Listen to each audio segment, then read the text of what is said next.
Hello and welcome to Friday. Oh, blessed Friday with Brett Erlich. Hi. Full disclosure, Brett's having vertigo today. Yeah. So if I fall out of the chair, that's why. Yeah. And or John might have told an amazingly funny joke.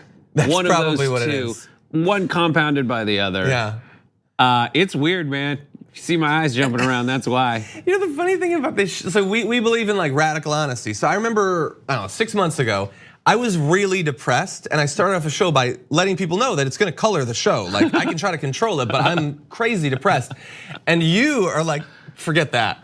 I might vomit or pass out at any given second. What is the show gonna be like in a year? It's just gonna be like 2 caskets. Yeah, here's what's left of John and Brett. if you shake the box, it says something. And by the way, great start to Valentine's Day for you. Yeah, happy Valentine's Day. My wife had to drive me to work today. That's what she wants. It's the normal tradition. Love you, hun. Yeah, wake up. And I forgot my wedding ring at home. Hey. Wait, I hesitate to say this because she might be watching. I also forgot my wedding ring, but I have backups. I have backups. My backups, I guess, probably are all here. God, we're terrible husbands. Okay, I mean that's the mood of the day. Bye, everybody. See ya. Watch Happy Half Hour today at whatever damn time it's at. 5 p.m. for our live streams, 7 p.m. for live linear offerings. And, oh, jeez. Sam Dingman is on, and he's a podcast he had produced. I heard he had fun. We had a really good time. Yeah, awesome. Okay, I'm not gonna do the full preview. We got 2 candidates, gonna be awesome. Also, every Friday now ends, thankfully, with our Brett and I choosing our garbage people of the week. I'm very enthusiastic about mine this week, and I'm excited to find out what Brett's is. So definitely stick around for the end of the show for that. But why don't we start off with a bit more on Valentine's Day? Yes. On Fox and Friends this morning, they were talking about Valentine's Day, and Brian Kilmeade had a take on it that was weird, but also like a little bit sad. Take a look. By the way, I have an unofficial poll that says Valentine's Day is America's favorite holiday. It even beats Christmas. They didn't poll me. I'm just saying, how could it beat Christmas? But I mean, and we made up this holiday. It's not really real. Fox and Friends? Fox and Friends. One way to do a live studio But audience. America made up this holiday, and now we love it so much. It's such a weird thing. Like, I don't even know where to start with it. Like, we made it, well, there is St. Valentine. He's trying to say the thing that everybody says, which is like, Hallmark made this holiday up to sell greeting cards. You think that's what he means? I think that's Okay, the kind of dummy he is. I almost said You it a bad think he word. means we made it up recently? He's the kind of dummy that kind of repeats things he's heard before. And he probably heard, they just made up Valentine's Day to sell greeting cards. That's like a cliche that people share, and it's fun and it makes you seem interesting. He almost remembers that. Yeah. And so he's like, we made it up. Yeah. America did. So it would be like if I was like someone's like they got their engagement ring and I'm like, we just made up diamonds. No, it's not like that. Well, it's a new tradition. Most people don't know how recent that is. Right. Well, Anyway. okay, got you. Yes, that's right. Because St. Valentine has a feast day, and I think he facilitated communication by people in prison, and that was like I forget what the whole thing was. I did not know that. Tangentially related to Valentine's Day, which is now, look at the imagery, it's all cherubs from like ancient Rome mythology. Yeah. As evidenced by this. What is going on? This pic. So Brett's helping produce the show today too. So I don't want it. I rated our free B-roll archive at pixabay.com. And Why is it launching hearts? It's this gonad-free cherub launching hearts at you.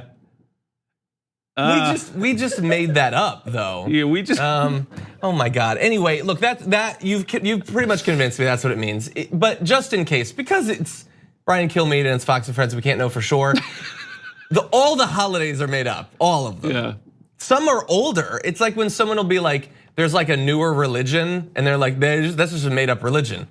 Well, yeah, but they're all made up. Like that word's made up. No, they're all made up. It's all invented. Nothing's real. Some is older, and I get that makes it seem more plausible. Right. For both religions and holidays, actually. A word is a sound slightly less ridiculous than a name. Anyway, I did want to mention one other thing because We cut off that clip. That's like when I wanted the clip to cut. But they do keep talking for a bit, and in it, Ainsley Earhart says, and it's like just an American thing. Like, did you know in France they have Valentine's Day, but it's just for kids? And like I heard that, and I don't know enough about French culture to say whether that's true or not. But our producer Angel was angry at that portrayal of French holidays, and she was like, "That's ridiculous. Yes, it is for kids, but adults can do it too." It's ridiculous. They should also like take pride in just their ethos. They should take pride in every other country that moderately adopts something that we like started evangelizing, and that's like Halloween, the way we do it. Like they do it in Japan. It is huge. Yeah, and that like the big intersection from all the movies is flooded with literally 1 million people in costumes. Yeah. They should be like, nailed it. They Soft should power. be like, oh, great. But he's like this weird fake, they're both religious holidays too. It's Saint Valentine. Yeah. The weird thing is, spike your football, bud. Like I have that thing where like I have to make sure that he knows that they're all made up. But I just want to be clear. I like love all of our holidays. Yeah. I think they're great. I think that they're utterly meaningless in any sense other than social, but they're great and I love them, and that's all it needs. What's your favorite ridiculous holiday that's like not Christmas or Thanksgiving or Halloween? Well, I really do like, or any of them. Sorry. Well, I like Christmas. I mean, So look, Christmas I think off 4th of limits. July is cool. I think, in my mind, a holiday that I've invented is really cool. Where we got to move on soon, but Halloween is I will not great. leave until I hear this. Shut up. Halloween is great for a lot of reasons, but one is that like as an adult, unless you do cosplay, you don't get to dress up, but you do on Halloween. It's fun, you get to choose, it says something about you. But that's like the only dress up holiday. Purim. I think, what's that? Anti-Semite, there's Purim. Do they? Yeah, it's Jewish Halloween. I take back everything. You I want said. more, you want more. No, I want 6 months before Halloween so that they're evenly distributed. There should be a sort of traditional like masquerade holiday. There's no masquerade holiday. All right. Where like that's what you do. You don't go out and trick or treat. It's just everybody has a big masquerade party. You like have a cool outfit, you make a mask or whatever. That should be a holiday. And how do we make it one? Because the only way the I don't holidays know. come about is someone's like, this would be cool. Find other total perverts like you, I guess. Well, join We have Valentine's Day. Join John this March 19th for Eyes Wide Shut Eve. On that holiday, you know what you do? You forget your wedding ring. Anyway, okay, let's move on. I don't know what's going on in the show today. Okay, let's move on to Chris Matthews. Earlier this week, Chris Matthews, in the wake of, I believe it was New Hampshire, was very worried about what it could mean if Bernie Sanders becomes the nominee and becomes president. You might have missed this clip, so just in case, here's what he said back then. I remember the Cold War. I have an attitude towards Castro. I believe if Castro and the Reds had won the Cold War, there would have been executions in Central Park, and I might have been one of the ones getting executed. And certain other people would be there cheering, okay? So I have a problem with people who took the other side. I don't know who Bernie supports over these years. I don't know what he means by social. 1 week it's Denmark.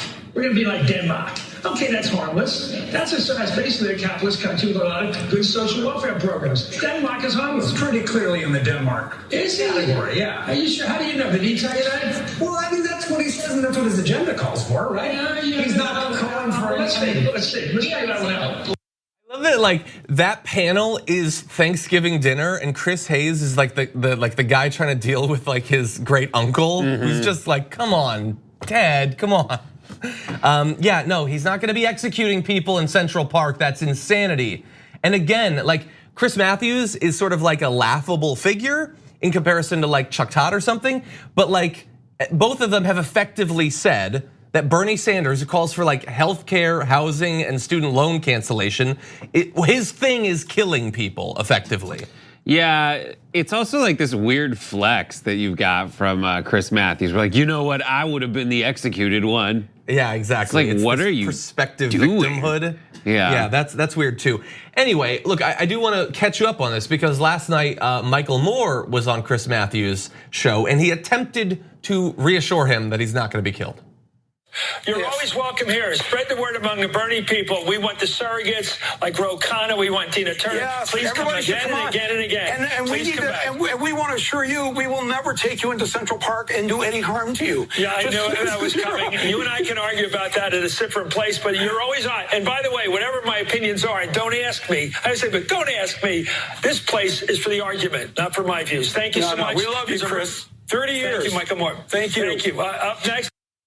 About the argument, not his views, but my view is that I might have been killed if the like he has views and he says them constantly, all the time. Yeah, but it's also like Americans had certain foreign policy during the Cold War that resulted in tons of people being rounded up in stadiums in South America and being murdered. That's true. Like we did that. So, but like, what a weird point to make. I get it, but they have a genuine fear, two genuine fears. One, that Bernie Sanders is a communist, and two, that they'll have another like whatever, like I forget who it was now, like your Muskie ate farts. Like they're afraid that they will end up having a too liberal nominee that like the Republicans had with Goldwater will result in an embarrassing loss. But what they forget is Corbyn or something like that. Like their that embarrassing specter. loss. Their embarrassing loss last time. No, it was Humphreys or someone like that. McGovern. One of those. Yeah. Like when you look at the Reagan map, he only won Minnesota. Yes, exactly. And that was it. They're afraid of that. Yeah, and okay, fine. You can be afraid of that. I mean, I would say look at the poll data. You're not going to do that, so that's fine. But you're not going to be killed. You're seriously not going to be killed. Nobody cares. Like Chris Matthews, like I have a lot of issues with him. Nobody wants to see him slapped harshly, let alone killed. It's not going to happen. It's crazy. Also, when Michael Moore tried to like reassure him, he said we can talk about that at another place. Like just. I get that he's not necessarily saying he still believes it, but that sort of feeds into the idea that he still does. And finally, because we have to move on, it's Nina Turner. It's not Tina Turner. What? Tina Turner is not, as far as I know, a Sanders surrogate. That's how could you not know that? So weird. Anyway, okay, let's take a break. If you can, who's going to join us after this? We need to talk about a relatively new show called the Republic, or UNFTR. As a Young Turks fan, you already know that the government, the media, and corporations are constantly peddling lies that serve the interests of the rich and powerful. But now there's a podcast dedicated to unraveling those lies, debunking the conventional wisdom. In each episode of On the Republic, or UNFTR, the host delves into a different historical episode or topic that's generally misunderstood or purposely obfuscated by the so-called powers that be, featuring in-depth research, razor-sharp commentary, and just the right amount of vulgarity. The UNFTR podcast takes a sledgehammer to what you thought you knew about some of the nation's most sacred historical cows. But don't just take my word for it. The New York Times described UNFTR as consistently compelling and educational, aiming to challenge conventional wisdom and upend the historical narratives that were taught in school. For as the great philosopher Yoda once put it, you must unlearn what you have learned. And that's true whether you're in Jedi training or you're uprooting and exposing all the propaganda and disinformation you've been fed over the course of your lifetime. So search for UNFTR in your podcast app today and get ready to get informed, angered, and entertained all at the same time.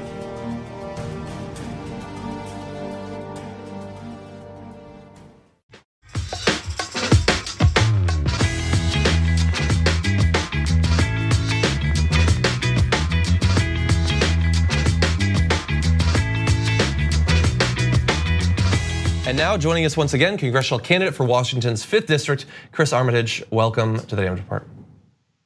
Happy to be here, John. Appreciate it. Happy Valentine's Day. And happy Valentine's Day to you as well.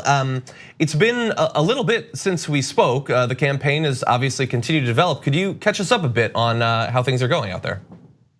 Yeah, they're going really incredible. We've added to our list of endorsements, so now we have our revolution on top of brand new Congress, on top of the Washington State Bernie-crats, Washington State Progressive Caucus, and quite a few other organizations. Actually, can I ask a question about that? Because sure. we talk about endorsements quite a bit when we have candidates on, but from your point of view as the candidate, when like an Our Revolution endorses you, what does that actually mean? Why is that as important as it is? That's a really good question. I mean, different groups come with different benefits. Our revolution pretty much means that we mostly Bernie supporters get brought to a lot of down ballot candidates. It gets us a lot more attention.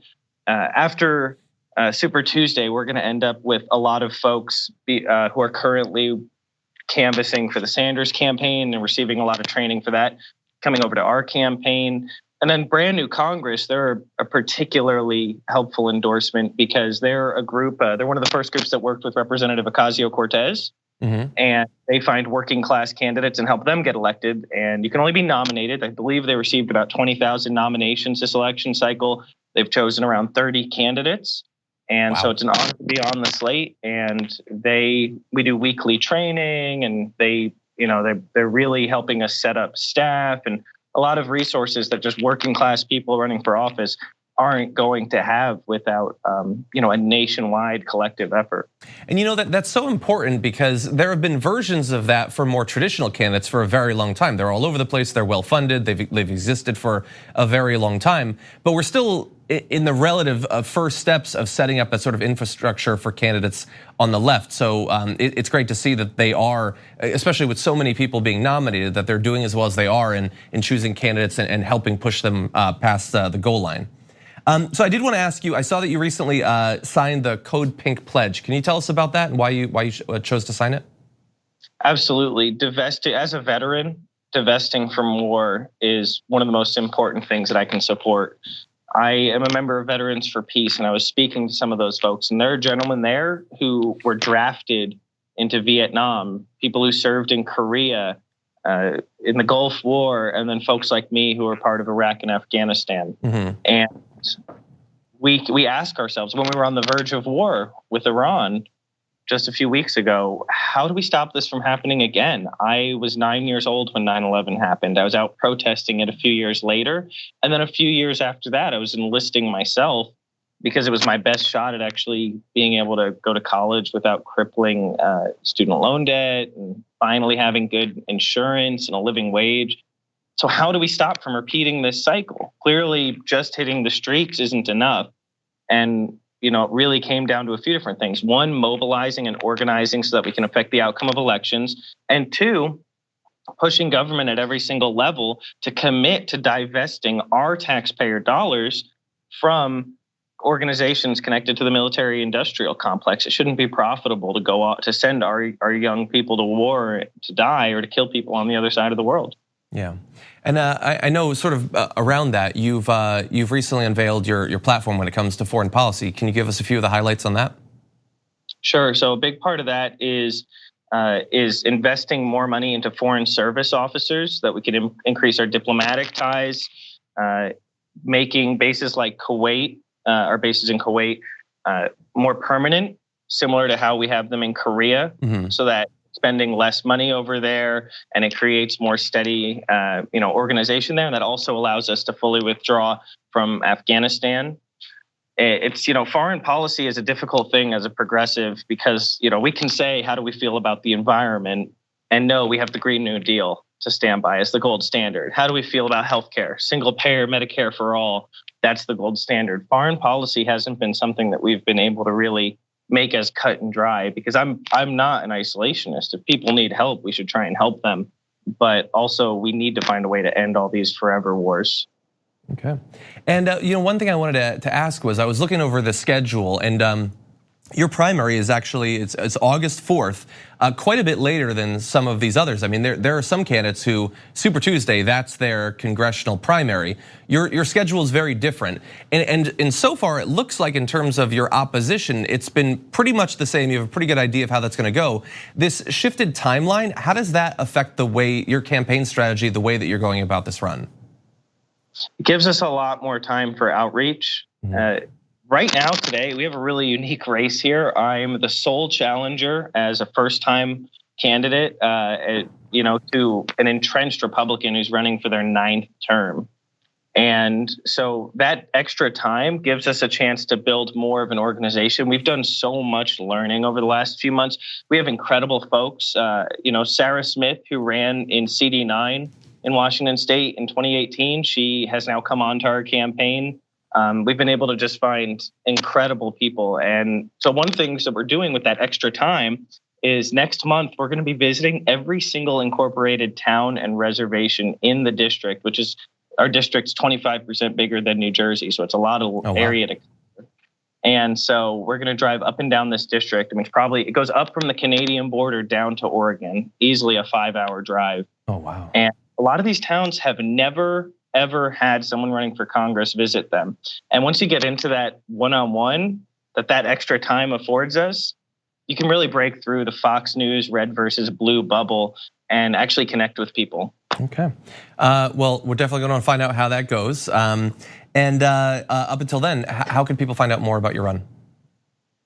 Well, I would definitely tell them they should check out our Twitter @RealArmy, Army with an I, and our Facebook, which is just Armitage for Congress, ARMITAGE, and ArmitageForCongress.com. We're in a single-digit red district. Every election cycle, we push it closer and closer to being not controlled by a Republican. My opponent is Trump's Washington State fundraising chair. Yeah. And I actually had the opportunity a few weeks ago to visit the ICE detention facility in Tacoma, Washington. Met with an amazing woman named Carlina. I asked her if I could use her name, and she said, "Go ahead, I'm not scared of them." She leads hunger strikes out there. They have maggots in the food. They maybe get one shower a week. She said there's been screws and rocks in the food too. They get dirty clothes to wear. It's a horrific situation. She leads hunger strikes. She organizes the detainees. And my opponent helps fund those facilities. She supports their existence. Wow. And so, like I said, there's a single-digit red district. And so if anyone can chip in even a few dollars, this is how we do it grassroots, because the only way we can win is to do it ethically and morally. Exactly. Chris, again, thank you for joining us. Really appreciate you taking the time. Thanks for having me. We're gonna take a short break here. When we come back, more on Mike Bloomberg.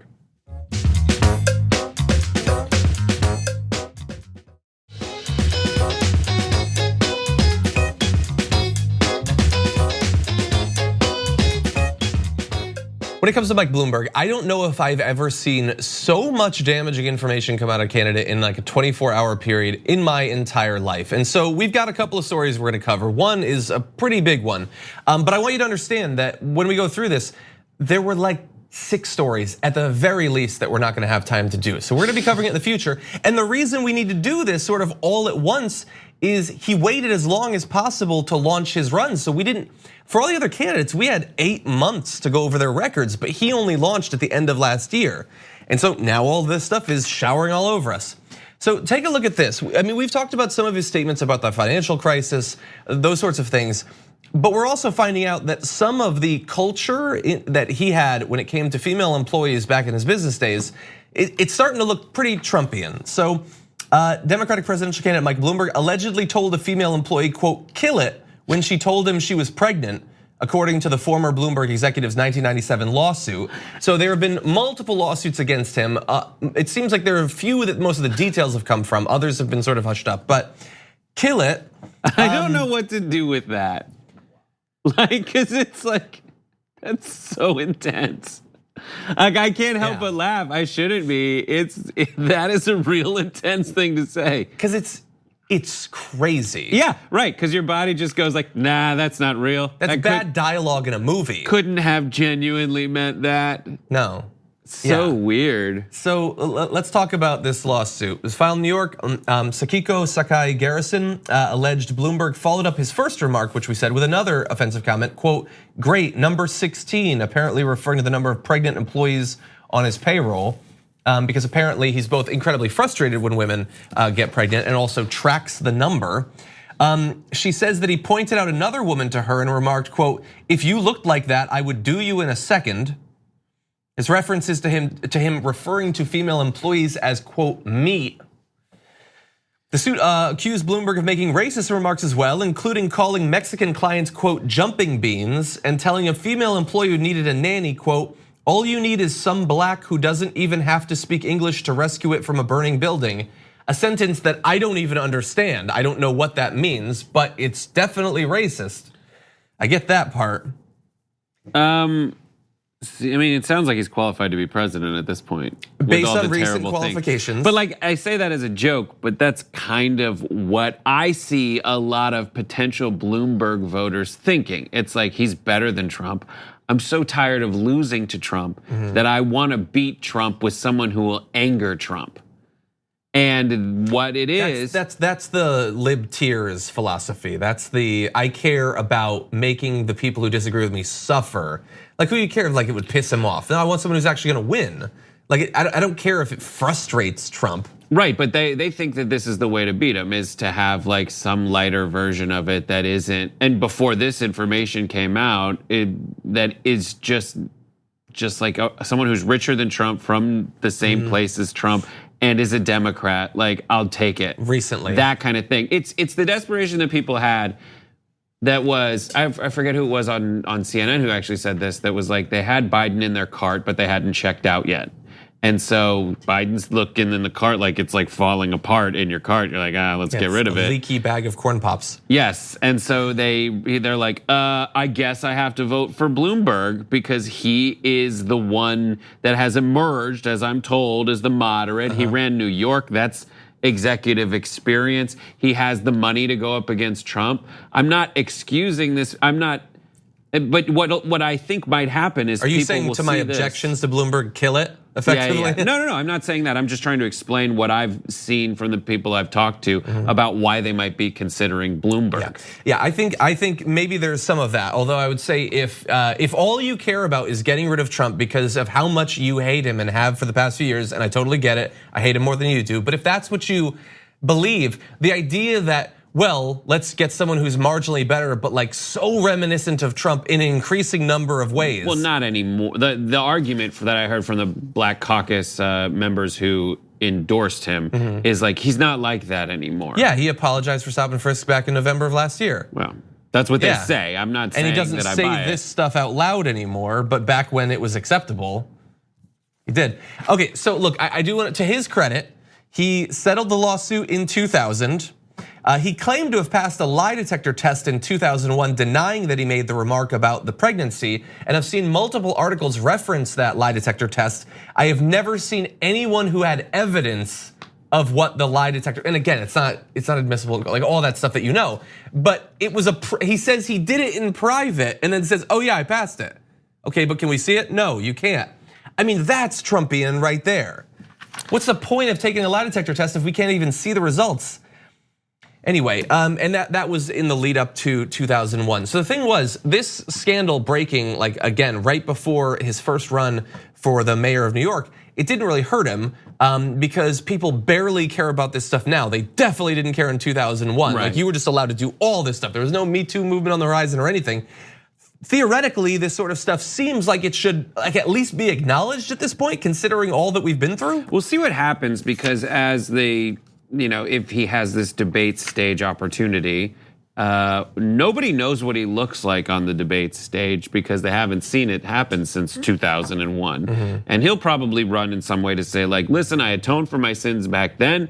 I went into an election, and after that election, people said I knew all that stuff, but I am fine with it. And he's going to use that as some kind of indication. Whereas like the way that Bernie Sanders supporters have always viewed Bernie is like, well, you guys seem to have a lot of trouble with Bloomberg because you have to excuse past behavior that was wishy-washy and weird and contrary to how he presents him now. And the joy of being a Bernie Sanders supporter is you don't have to excuse the candidate's statements he made 40 years ago because they're the same statements he's making today. Yeah, and like I could throw out so many like individual, like he endorsed George W. Bush. Like that was not like that. George W. Bush. He was fundraising for Republican candidates like 3 years ago. But this is all privilege. Like he wanted them to control the Senate, and now he's going to be a Democrat who's going to be constrained by the Senate he helped get them. This stuff is what privilege is like. It's just like, yeah, I know I did it, but come on, let me still. Yeah. Jeez, so frustrating. Okay, we don't have much. Okay, super fast. Okay. Mike Bloomberg, in the run-up to running for mayor back in 2001, he had a bit of trouble that he had to clear up, and he attempted. So 2 months before announcing his bid, he quietly began resigning from 4 exclusive clubs in Manhattan and Westchester County that have predominantly white memberships. Also, you'll be shocked to find out, male memberships. And at the time, Arthur Levitt, who was a member of one of the clubs with Bloomberg, said, "I think there are probably a limited number of non-Jewish members. I have seen blacks and I have seen Hispanics, but I have no idea whether they are members or not. Somebody told me there was a black member, but you could hardly say there was lavish representation of the black or Hispanic community at Century or at any other club for that matter." So it was an issue, and he was actually asked about it at one of the debates. So I went and watched that full debate. Here is his response to a question about him leaving those clubs. In terms of clubs, I joined a few clubs that were created because other people couldn't get in to the clubs they wanted to, so they created their own. Some changed when I was in, some did not. When they didn't change as much as they should, I got out of those clubs before I ran. I didn't have to wait for somebody to tell me to go and investigate something. I knew what was right. I did it, and it was done long before I started running for office. Okay, Mr. Green? I never had to quit all white clubs because I never joined them. I want to include that because that was a good fun. answer. Yeah. So what Bloomberg said was 100% a lie. No. No, it is. I left it long before I started running. He left it a couple months before he had to run. The part that's not a lie is like the Jewish clubs. Like there's plenty of. No, I'm I have saying, a lot of problems with all of this, but he said I didn't need to be told to leave. I looked, and when they didn't change, yeah, that's all. I left. No, you joined after, like in some cases, more than a half century of this sort of exclusive membership. You joined it knowing that they had that. You only left a couple months before running for mayor because you knew it was going to be an issue. So to present that as some sort of principled stand it's the same thing is insane. He did. It's the same thing he's done with Stop and Frisk. It's like, well, I quit them when I realized I wanted to be this office. Yeah. And look, I want to get to the punchline though, as it's been alluded to in the lower third. Afterward, a couple, like he went back to those clubs, by the way. New York Post page 6 noted in 2014 that he had rejoined the Century Club, a predominantly white club in Purchase, New York. He also put his children up for membership because why not? He doesn't care anymore at that point. He wasn't running for anything at that point, so he just got back into it. Yeah, that's. But what about the whole? I didn't need to be told what was wrong. I looked and they wouldn't change. That's an absolute lie. Yeah. The only thing, yeah, there and also like if you had inclusive clubs, there's still exclusive clubs. Like, oh God, this is the most like progressive $250,000 a year club I could be a part of, where we get to go play golf at night. And they put lights up for us, and we have all the poor people hold flashlights and shine them. Is that really? No, but like, but like that kind of stuff. It is even the most inclusive, racially and gender-wise country club is still exclusivity. Yeah. Yeah, and I want really fast, one other anecdote about what these clubs are like. So one, the Century Club, that's one of the ones he rejoined. So I read an account from Eleanor Guggenheimer. So she had been a member of that club since 1946 when she said this in 2001. So she said the club has come a long way in other areas, like the treatment of women. Although she said it still did not permit women on the golf course in the early mornings on the presumption that they didn't work and could play later in the day. She had been a member of the club for more than a half a century and loved it, but she acknowledged, well, they don't let me play until later because they assume none of us have any jobs because we're women. That was in 2001. So what can they That's show? the club he rejoined. That's amazing. It's so amazing. It's like, what if they didn't have work? What if they did? No, who's working? If you play golf in the early mornings, by the way, like, you're not done till like 11:30 a.m. and now you have to if you had work, that's work time. Normal people are at work then. Yeah. None of you have work. And none of them have regular jobs. They're paying $250,000, as you pointed out. Okay, there'll be more on him in the future. We do have to go to a break though. Stick around after this.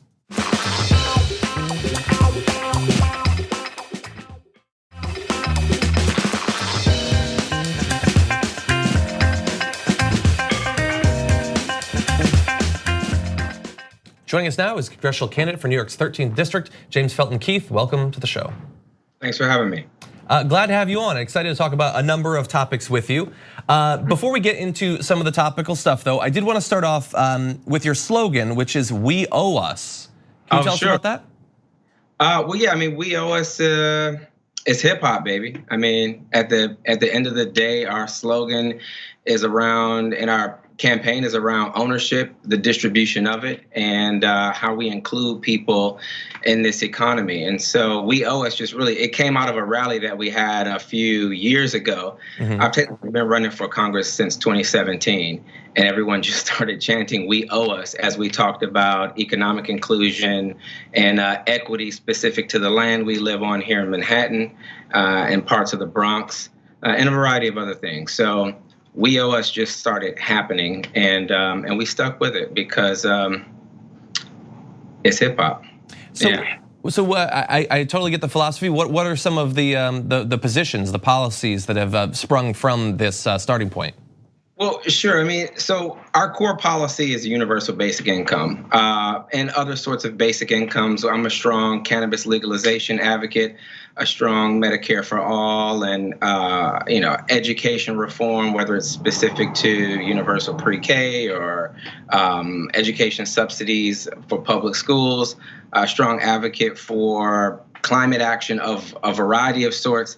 And We Owe Us really came around making our political villain ourselves. When we look at least the sort of representatives that we've had here in Northern Manhattan and the Northwest Bronx, they've sort of sat on these issues and given them a lot of lip service over the years, but have taken no real risk to make changes. And so We Owe Us was more about making ourselves the political villain instead of, say, Trump's immigrants or, Bernie's corporations or Andrew Yang's automation. Our real villain was us, and we were asking ourselves, are we willing to sort of duke it out, to die on the stake for what we believe in, or rather what we're owed? I love the way that you're framing that, but I am curious. So outside of the initial place and the people who were there when you came up with that, when you present it that way to voters, how do they respond to that challenge? Do they get what you're trying to say? What do they think about that as a philosophy? The younger folks are excited about it, and the older folks are like, run, young man, run. I sort of fit into this interesting new space. A few weeks ago, this 20, I'm assuming she was about 20 years old, she said, "I think you're the oldest millennial I know." And I just thought, sure, I'll wear that.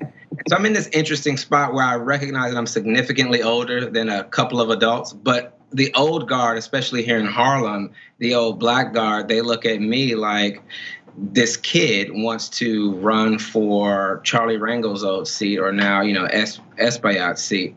And, it's an interesting dynamic of how everyone responds. But I do think that the older folks are inspired by the younger folks and their energy. And we've seen that time and time again in American politics. So I think it's necessary. Yeah. So in the same way that your slogan sort of is a totally different spin on how normally the people we have on the show talk about these sorts of things, you have some other terms that I would love to find out more about. So tell me about techno-Gaian policies. Techno-Gaian, yeah. Well, what specifically? It's more of an ecological stance on how we distribute ecological resources, how we cater to those. I think you may be talking about it's a portion of our inclusionism platform, right? So my core biopolitical philosophy is called inclusionism, and it's really geared around three core principles: the idea that people have an intrinsic value first, that they only derive that value from interactions with each other second, and that they are entitled to some equity in the value that proliferates from that interaction third. And if we're just talking specific to our ecology, I think the real objective for humans is to control everything, right? So we want to control how we build sustainability, not only to our economy or our ecology, but across the celestial and terrestrial bodies that we engage. I'm a humanist, and I think that our objective should be to leverage all of the latest tech to make sure that we live here for as long as possible. There's so many individual policies I want to get into that'll probably have to come in a follow-up interview. But one area that I am curious about, you mentioned Andrew Yang and you support UBI. He's done a great job of elevating that as a thing that people are at the very least aware of. So I'm curious, how does your plan? What are the overlaps and what are some of the differences between the way you might approach that and the way Andrew Yang has been describing it over the last year? Sure. I think the biggest differences are just what an executive can do and what a legislator would have to do. But, early days, I was introduced to Andrew by a guy named Andy Stern, who used to be the president of the largest labor union here in the U.S., to really advise them and communicate to them how we were thinking about how we may achieve a universal basic income. And while there are many sorts of basic incomes I'd like to see enacted at the state and municipal level, the universality that would reach all Americans, I think, really comes down to providing them with a new property that is specific to their input to overall economic productivity here. And the way we do that is really through a series of cyber and data laws that we've been passing at the state level and in Europe and Asia over the course of the past 2 years. My method for a universal basic income is really to give everyone an equity stake or a dividend in all corporate productivity, period. I'm not as interested in a tax plan or moving social safety net or welfare programs over. I think there's another bucket of money that we don't engage at all that has nothing to do with housing, healthcare, education, social safety net programs. And so I'm excited about being able to achieve some of those goals. I think they're a lot more achievable than people think because a lot of the infrastructure to argue that people are owed a piece of the economic productivity has already been built into our laws nationally and at the state level and at the municipal level. Okay, so, I mean, it's fascinating. Hopefully, in the near future, we can dig into more of your platform. But James Felton Keith, really appreciate you joining us today.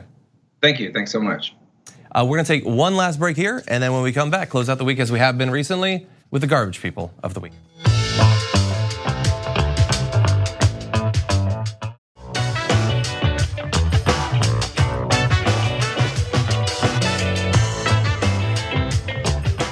It's the end of the week, and it's time to take out the trash. Here are the garbage people of the week.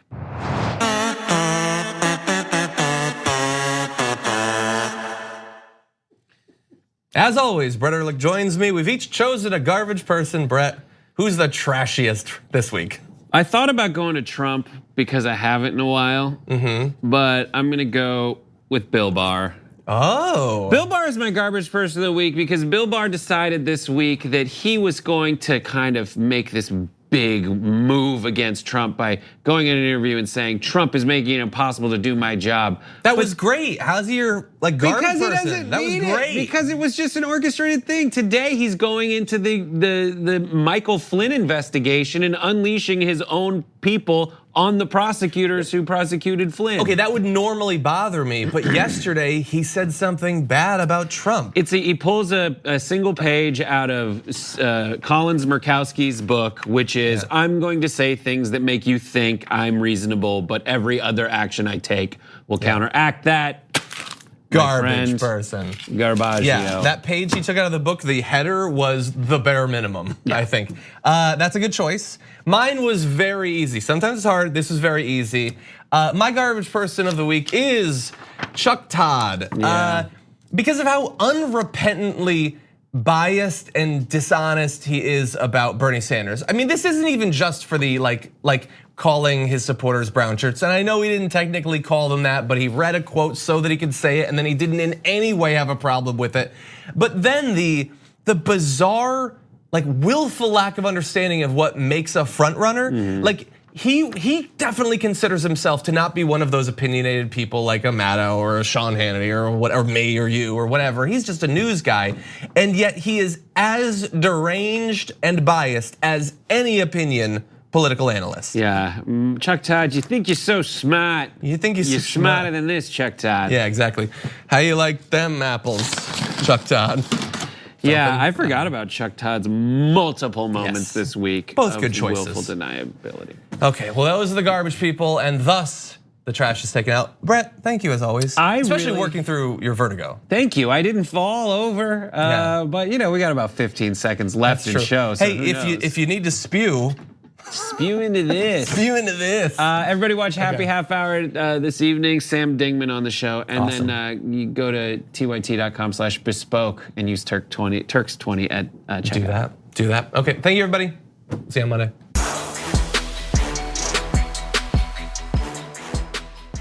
Thanks for listening to the full episode of The Damage Report. Support our work, listen ad-free, access members-only bonus content, and more by subscribing to Apple Podcasts at apple.co/TYT. I'm your host, John Adarola. I'll see you soon.